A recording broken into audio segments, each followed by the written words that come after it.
মাহদি, আপনি জানতে চেয়েছেন কোরবানি দেওয়ার পর গোশত 3 ভাগ না করে পুরোটা নিজে খেলেও কি কোরবানি হবে?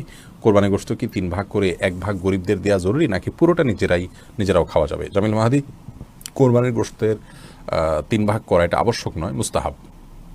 আল্লাহ রাব্বুল আলামিন কোরআন কারিমে যেহেতু 3টা শ্রেণীর কথা বলেছেন, ফাকুলু মিনহা ওয়া আত'আমুল কানিআ ওয়াল মু'তাররা, অন্য আয়াতে আল্লাহ বলেছেন ফাকুলু মিনহা ওয়া আত'আমুল বাঈসাল ফাকির।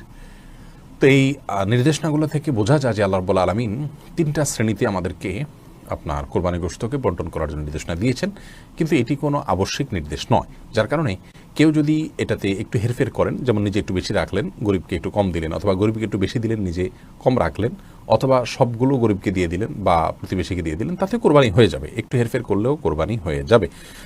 এটার সাথে কোরবানি শুদ্ধ অশুদ্ধ হওয়ার বিষয়টি আসলে নির্ভর করে না, আমরা এটাকে যতটা খুব সিরিয়াসলি দেখি।